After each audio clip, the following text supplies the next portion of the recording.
There comes a moment when the medicine becomes the poison. You were never broken, but they sold you a journey that made you feel like you were. You were told, heal first, love later. Fix your energy and you'll finally be chosen. Stay soft, stay sweet, stay patient. And now you're exhausted. From healing, from fixing, from becoming. This video isn't about self-love, it's about self-power. Because the truth is, the feminine isn't stuck because she's broken. She's stuck because she's addicted to healing herself forever and never arriving. Let's break that addiction. Let's burn the soft girl shackles. And let's talk about what happens when a woman stops fixing herself and starts dominating instead. Stay till the end. You won't walk out of this the same. Chapter 1. The Healing Trap. Let's get one thing straight. The self-healing movement gave women permission to feel, but it also gave them a cage, because what started as empowerment turned into obsession. Healing became the new worthiness test.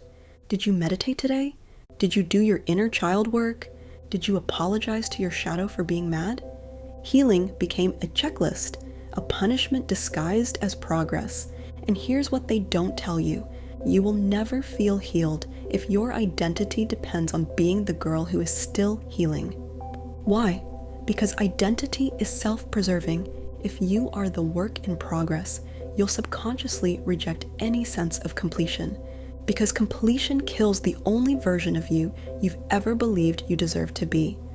So you keep looping, fixing what isn't broken, tending to wounds that are already scars, and calling it growth. But it's not growth, it's self-harm wrapped in rose quartz.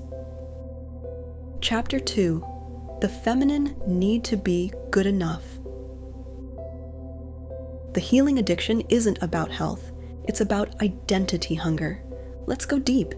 Every woman raised in a shame-based culture has two options: be the good girl or be invisible.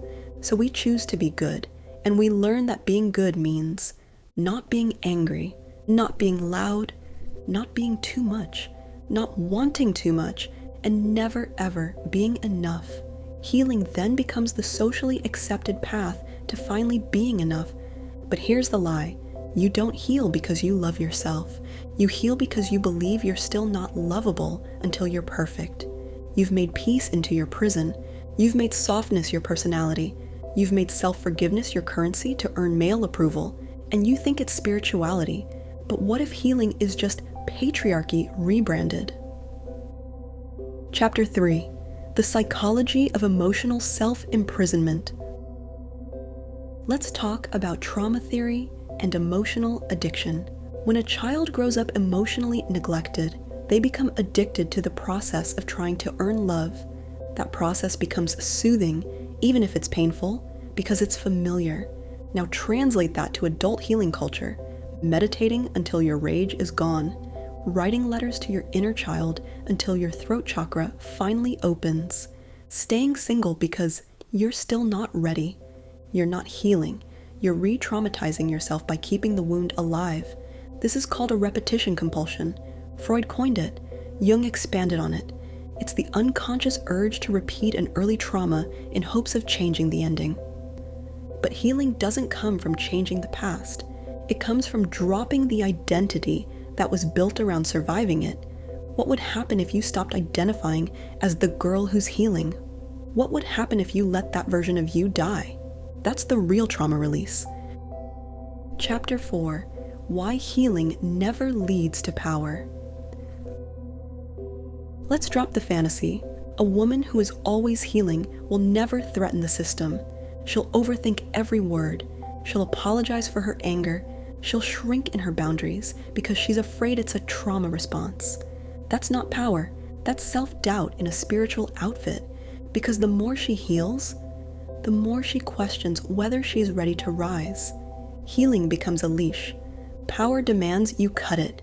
You weren't born to spend your life in soul surgery. You were born to create, command, and conquer. You don't need another retreat. You need to walk into the room like you already own it. And if it still hurts, good. Let it burn into purpose. Chapter 5. The Identity Detox. Here's your challenge. Let the version of you who's still trying to heal die. Not because she failed, but because you outgrew her. She got you here, but she can't take you there. Now it's time to detox from the identity of the broken woman becoming whole. That was never who you were. Practice this. Stop explaining your past. Stop apologizing for your ambition. Stop needing your wounds to be understood. You are not your triggers. You are not your pain.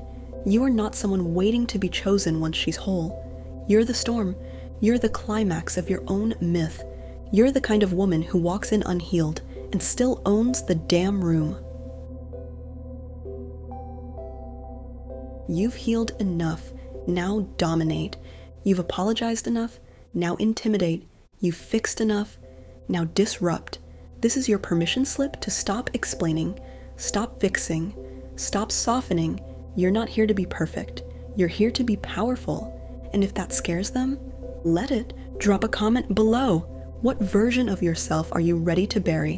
What identity are you done performing? Subscribe if you're done healing. Stay if you're ready to dominate. This is goddess vibration. We don't wait to be chosen. We choose ourselves and burn everything that told us not to.